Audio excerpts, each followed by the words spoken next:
many significant environmental NGOs that are out there looking to promote sustainable seafood, either by shaming retailers into dropping species that are red listed, meaning they're not sustainable, or by promoting the ones that are more sustainable and trying to educate and move the market towards sustainable choices.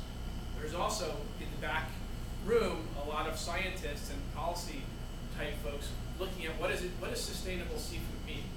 And it's easy to get confused because there's not a lot of agreement about that. But the kind of leaders in the space are the Monterey Bay Aquarium, who have a series of science-based criteria where they're interested in the question of fish in, fish out ratio. How much wild fish went into producing each pound of farm fish? That's key considerations. What are the habitat effects? Did we build this on a mangrove swamp? What are we around? How is the farm managed is a third criteria. What are the controls? What are the monitoring regimes? And we make sure we're not having habitat effects.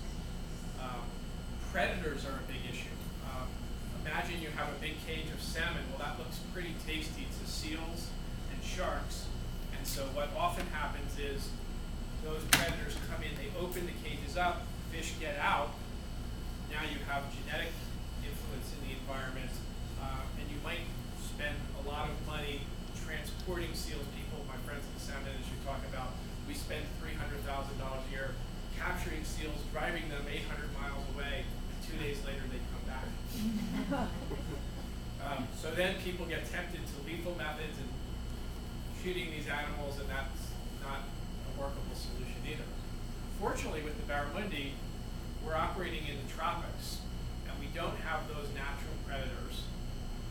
We operate, as I talked about, it with fouling, so that if there's deposition of waste, we're monitoring the environment underneath the cage. And then, like a good farmer that plants soy after their corn, we go through a fouling. We actually do a 2-to-1 fouling, so that's part of the advantage of having a large site, is that most of it is unoccupied. And when you saw the cages there, they were very far apart.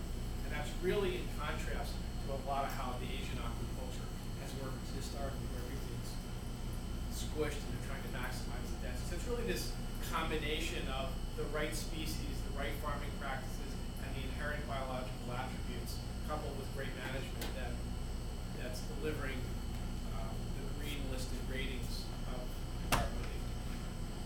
It's frustrating for us a lot of times because the NGOs aren't always as fast as we'd like them to be in doing assessments, and often they have partnerships with retailers and they're working on salmon and they're working on shrimp and they're working on sort of the major species. So we're a little bit of a stepchild of that process, but we have great relationships with that community and we're very well supported by them as well. So when will you be able to handle the explosion like country, like United States, full? We're working hard at that. And part of our model is that we're beginning to work with other farmers that produce barramundi and create kind of a partnership model where we get access to the product that they produce in exchange for allowing us to dictate a lot of the practices, the feed, the environmental management, and that's a way that we can accelerate the availability of the supply to meet demand without diminishing the quality and integrity of the product.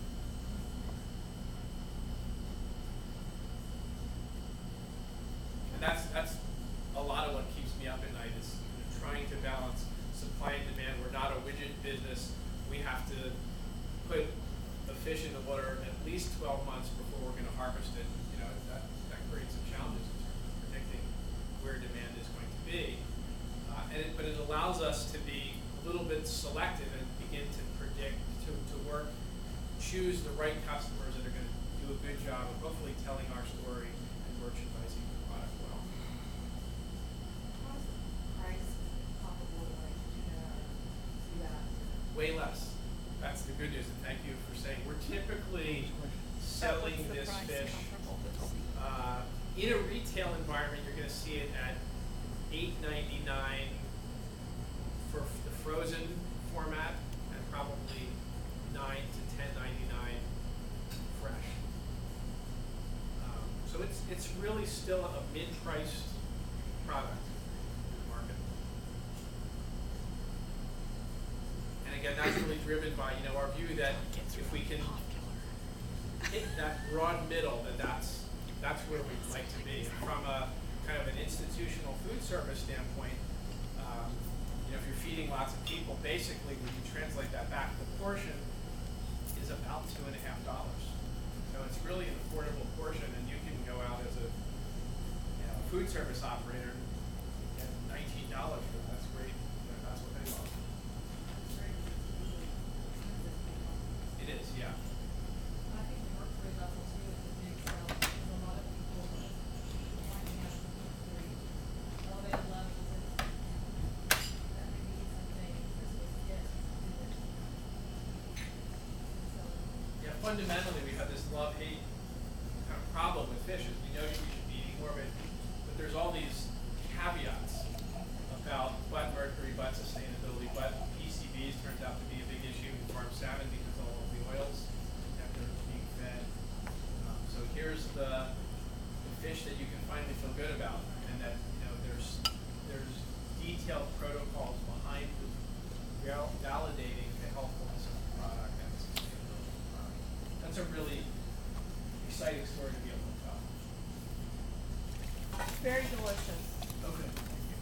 We have to thank the chef, no? What's in here? We have some packages in the back. They tell a little bit of our story. There's a press release about what we're doing in Texas. There's some articles that give you a little bit more background. I think there's some cards of myself and Kelsey, who some of you have spoken to.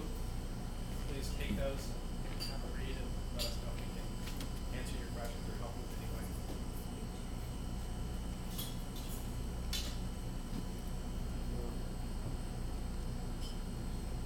Josh, I'll just wrap it up, and then if people want to come up and ask you questions in the meantime. Thank you all for coming. Thank you.